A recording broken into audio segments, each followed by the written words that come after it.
We've been waiting every N7 day to get another cryptic Mass Effect tease, but the new Expanse game sneakily dropped a tease of their own and no one really noticed. Before the epic trailer for Osiris Reborn dropped on June 7th, a much more secret tease debuted on Owlcat's Twitch stream. 5 days earlier on June 2nd, we saw this grainy video of an asteroid. However, I believe the VOD on Twitch was taken down shortly after. But luckily, Owlcat Games also sent me a copy of the video, which I fully decoded for y'all and learned massive info on what Osiris Reborn will likely be about. Before diving into a full breakdown of everything from the trailer, let's decode this secret tease first. In the grainy feed, there are a few visual elements we can see. The main ones are in each of the corners and 2 edges of the screen, along with the big asteroid right in the middle. When scrubbing through the footage, I also noticed a few smaller asteroids come into view, but they probably aren't significant. As to if any of these other elements are relevant, I don't think they are either. Even after zooming in and checking them all out, nothing really stood out to me. The bottom right scroll seems to be a navigation log of some sort, which has a more readable version here. Not sure if anything in this log is important, but if someone else wants to give it a go, let me know if you decode something. Alright, so that's the non-significant stuff out of the way. The hints that are relevant to the game are the asteroid in the middle and the looping audio clip being decrypted. Now this asteroid is pretty standard. However, it also has a blinking light near its center that is secretly telling us Morse code. I spent way too long figuring this out, but eventually got it down after slowing down the footage and drinking a couple cups of coffee. And the result is this long string of dots and dashes, which translates to this: what is next.owlcat.games. For anyone that was around for N7 Day 2023, this type of URL hint was an absolute blast to decode that eventually led to a countdown. And the Owlcat tease is no different. After pasting in the what is next URL, we reached this countdown. 4 days and 16 hours after the initial tease, we were going to get something significant. And eventually we did, because on June 7th, Owlcat dropped the announcement trailer for the Expanse Osiris Reborn. However, that's not the most important part of the secret tease. The actual juicy stuff was in the muffled audio, which I've cleaned up a little and goes like this. Hi, I know who you met with. I have information about Osiris, and to prove you must get me out of here. Zafar will bow out of sending my coordinates. Okay, so there's a lot here. Potentially, the first line is who you messaged, but I'll explain why I think it's messed with later on. Now to me, this is the most important section. We have a name drop of Osiris, and some type of proof that is connected to it. After doing a bit of searching, I learned that Osiris is the name of an ancient Egyptian god that's associated with the afterlife, the underworld, and resurrection. So just knowing that, I assume that this information on Osiris doesn't refer to a person, but maybe a project called Osiris. And maybe that project has something to do with life or death and or resurrection, especially with the second part of the title being Reborn. Definitely going to go more into this later, but as for the rest of this audio, it all makes sense when we look at the Osiris Reborn trailer that released on June 7th. Let me know if you found anything else in this tease that I missed, and if you're going to include spoilers from the books or show, please tag that at the top of your comment. Otherwise, it's time to decode the trailer. After seeing some stars in the background, a ship comes into view along with text that labels it as the frigate Gemini. Right away, this connects to the tease from before, because the person speaking called out the Gemini. And if we zoom in on the background, we can see the Morse code asteroid as well. The other part of the text said that the Gemini was on a rescue mission somewhere in the asteroid belt, which is located between Mars and Jupiter. For those who don't know Expanse lore, this region is called the Belt, and is home to the Belters, who have their own unique language called Belter Creole, or simply Belter, which is a major part of the rest of the trailer, like the vacuum flask we see next. This text reads, "Boss Mang always right." And in the Expanse show, Boss Mang often refers to the ship's boss or captain. So this translates to, the ship's boss is always right. And the person grabbing the flask is likely us, the protagonist of the game. This Osiris Reborn fact sheet says that we can create and customize our own captain, which means that we are literally the Boss Mang. And this captain's appearance is likely the default version for the female protagonist. Zafar, pull up NavTech. Zafar is the Gemini crewmate in the background, and also the one mentioned in the distress call. Just the sick? We then see the person they're trying to rescue, along with an identification card that we'll examine more closely later. At the very least, we know that they're from the MCRN, which stands for Martian Congressional Republic Navy. So we know this person is a Martian soldier. We also see the asteroid they're heading towards on the right part of the screen, and some ship controls at the top of the panel. The Gemini's drive console has a few functions, including navigation, sequences I assume, guns, scanning, communications, and general systems. Maybe we'll access these ship actions in-game.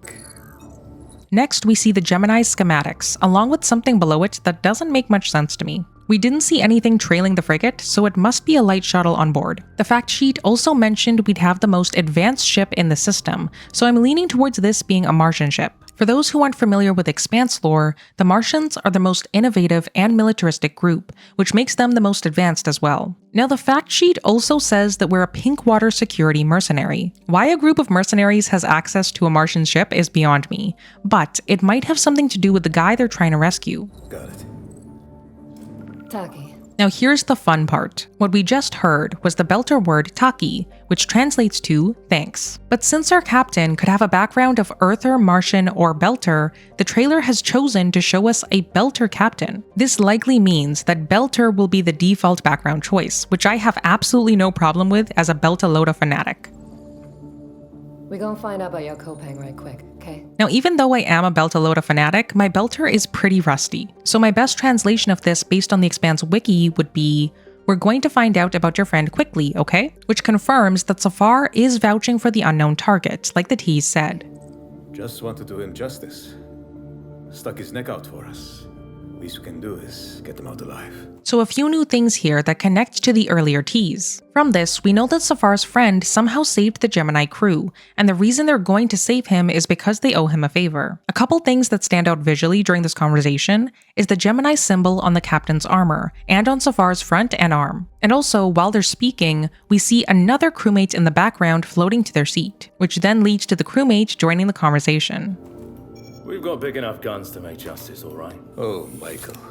To a man with a hammer, just about everything looks like a nail. We're not even 40 seconds in, and we've already met two of our crewmates. The crewmate at the back, Michael, seems like a very gung-ho, smash anything that gets in your way type of guy, while Zafar seems more level-headed and will likely think things through first. Aim for show. Time to say oh yeah with our hammer. Not gonna lie, the Belter here is flying over my head. It might be, that's for sure, but honestly, I'm not too sure. The second part, though, is simply time to say hi with that hammer. Missile range in 1 minute. Here, the Gemini does a very quick burn maneuver, igniting the ship's reactor engine. This ship likely has access to an Epstein drive, which lets them move much faster than most bodies can handle, but that's not too relevant for the upcoming battle. Brace yourselves. We're going for a spin.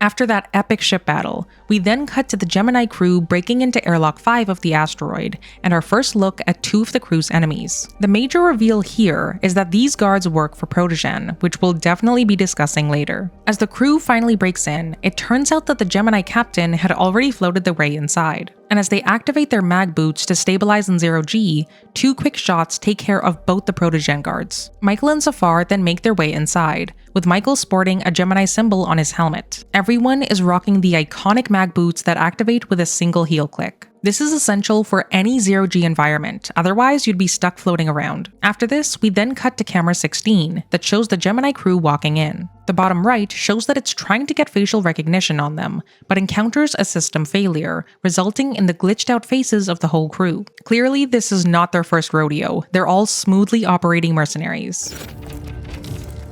Zafar, did you get a signal? After the large haul down this corridor, they shut down this part of the facility.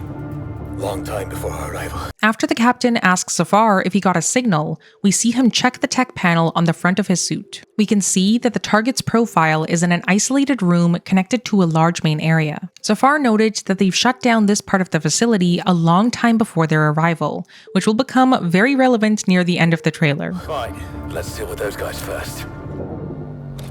Small note, but I love how the smoke grenade is a 0G specific one. It's a nice touch for space battles. As the 0G grenade explodes, we get another confirmation of these enemies being protogen as well. As a small skirmish ensues, the camera pans up as the closest enemy to us gets wrecked. We then see the captain is actually firing with dual pistols upside down from the ceiling. As the belter finishes off the protogen baddies, the captain says, Inyaloda. They never look up. Inyaloda is the belter word for someone from the inner planets, i.e. Earth or Mars. And they usually wouldn't look up because they have less experience in low-gravity environments, unlike belters who grow up in places with less than 0.5 G. Also, the small nod to the belter captain insulting the guards for not looking up could be how a belter background affects our dialogue in-game.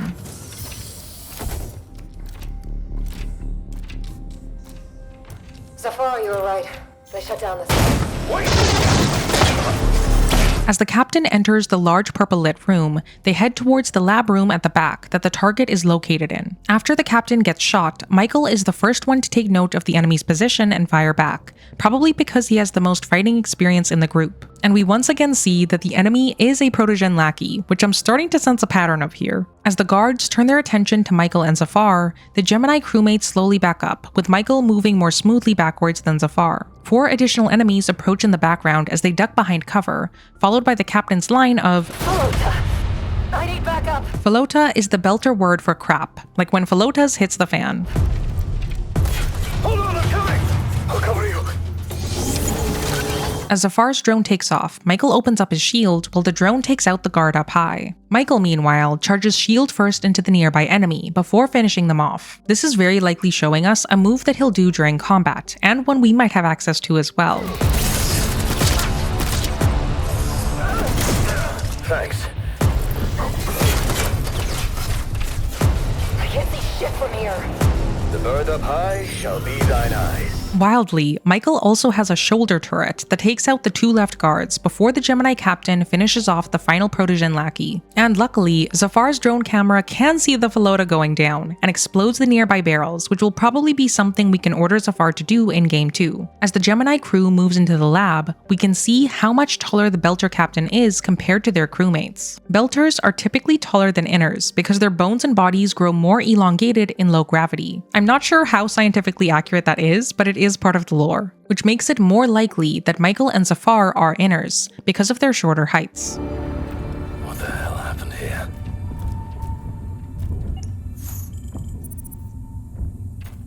Hey, buddy.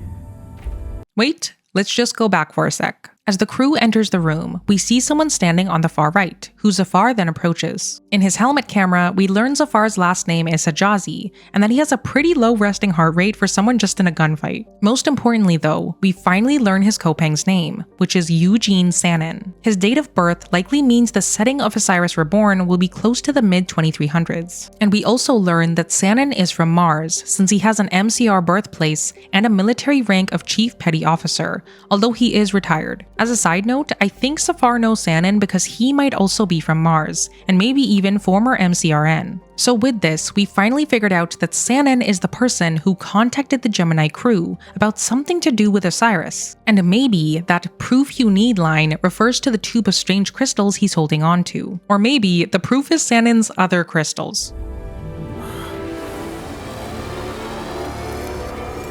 Well, Sanin's face has probably seen better days. And to make matters worse,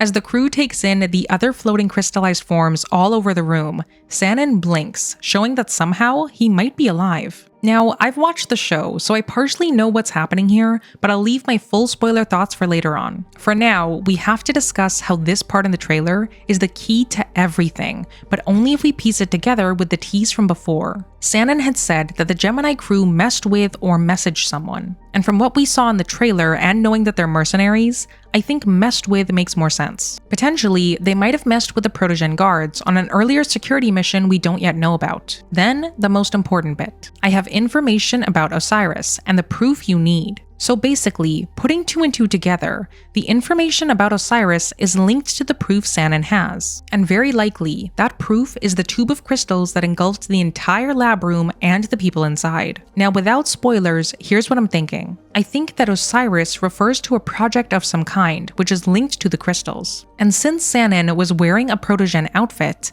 I believe he was part of the Osiris project. But at some point, he probably betrayed Protogen by contacting the Gemini crew, informing them of what he was working on. Then, after Sanin's betrayal, the facility was shut down, and Protogen used the crystals on him in retaliation. And since Osiris is connected to resurrection, potentially, Sanin's rebirth is happening before our eyes via the wacky crystals. By the end of season 1 of The Expanse, you do figure out what this stuff is, and I honestly cannot recommend enough to go watch the show if you love sci-fi. Alright, now I'm going to go in depth for what the trailer could mean with full spoilers for The Expanse up until season 4. If you want to stay spoiler free, check out this card for a full breakdown of why playing The Expanse will be like reliving the Mass Effect trilogy. Otherwise, let's dive into all the teases with full spoilers, including the alpha gameplay at the end. Let's start with the original tease, because I actually thought the asteroid might have been Phoebe Station, where the proto-molecule was first discovered. I quickly ruled it out though, because the first part of the trailer lists the location as the Belt, and Phoebe Station orbits Saturn further out. So whatever the Gemini crew encounters at the end, it's not the first discovery of the proto-molecule. Nothing else really stands out for me in the initial tease, but the trailer has a whole lot of gems for fans of the lore. Right from the get-go, having a lot of Belter slang makes me have a lot of hope for how this game will feel. Whenever a game gets made of an existing IP, my biggest dread is if it'll work with the lore that already exists, but this clearly is going to fit right in. Also, something I'm really looking forward to is the Gemini ship, because it looks identical to the Rocinante. Both ships have that distinct MCRN vibe to it, so I'm hoping it'll feel like we're on the Rossi during ship scenes. Then, there's all the Protogen guards on this asteroid. Obviously, Protogen being the bad guys isn't a surprise, but how they're connected to the Gemini crew might be. Protogen seemed isolated in the show until the Eros incident, so if this crew finds out about them sooner, I don't know how that'll fit within the canon. The Gemini crew are simple mercenaries though, so maybe their story will center around shutting down whatever Project Osiris could be? Or who knows, maybe Osiris is an actual person that the crew has to take out. Okay, we have to talk about the lab room. I mentioned how the asteroid reminded me of Phoebe Station, and honestly, the lab itself has uncanny similarities to that. In the trailer, a retired Martian soldier gets infected by the protomolecule in a lab area, and in the books, it says that as the protomolecule research progressed, Protogen intentionally infected the Martians and trapped them in a sealed level 4 containment lab. Again, the direct mirroring of the books to the trailer gives me a lot of hope for accuracy to the IP's lore. And I also appreciated how the lab scene was very reminiscent of the first episode. Very nice touch. Then we have Sanin's protomolecule infection. From what I can recall from the show, Julie continued to move after her infection, but when the crystals were erupting, she was much closer to death. So this means that Sanin is probably not going to survive long after this, and the Gemini crew won't know what infected him. Obviously, they'll probably take the protomolecule sample with them, but I'm not sure they know what it is yet. Although maybe they do know something connected to whatever Osiris is. Since the title is Osiris Reborn, I'm wondering if the game centers around people being brought back to life using the protomolecule. We saw this happen somewhat with Julie and Miller, so maybe the Gemini crew's story will focus on that type of artificial resurrection. Alright, after the title reveal, we finally reach the gameplay section. We see some spacewalking with Jupiter in the background, the outside of some sort of station, and what I believe is Ganymede. The pentagonal shape of the background structure matches the pentagonal mirrors from the show, and these are probably food crops that Ganymede produces. And then we reach Ceres. There's a sign saying Ceres Pawn at the top, and a very clear rough and tumble vibe to the streets. After this, we see some zero-G gameplay of avoiding debris, followed by some running towards an engineering room. I'm not sure who the next person is, but they're not wearing any Gemini armor, so they're probably not a crewmate. Then we see some cover gameplay, and high-action shooting against a flamethrower enemy that I am dying to headshot. After this, we can briefly see an engineering sign on Ganymede, so maybe the previous running scene was on Ganymede too. Then a big gun outside wrecks the inside, and hilariously a dude pops up in the middle of the chaos, which is then followed by some zero-G gameplay that looks incredibly fun. We see hectic shots of two people trying to grab onto some type of hull in space, and very interestingly, it looks like they're wearing a UNN outfit. So if this is us, maybe there's the potential to go undercover as UNN operatives, or it could simply be a cosmetic override. After this, we see two people approaching someone from behind, And then the creepiest hybrid hand I've ever seen. And finally, the key art right at the end features a hybrid in the top right, the Gemini ship, and 6 Zafar companions. We've already met Zafar and Michael, and honestly, I cannot wait to meet the rest of the crew. And that is a wrap on all things June and 7 Day from Osiris Reborn. If you've been loving all the actual and 7 Day teases for the next Mass Effect, then watch this video next that pieces together all the teases so far with one singular theory. See you there!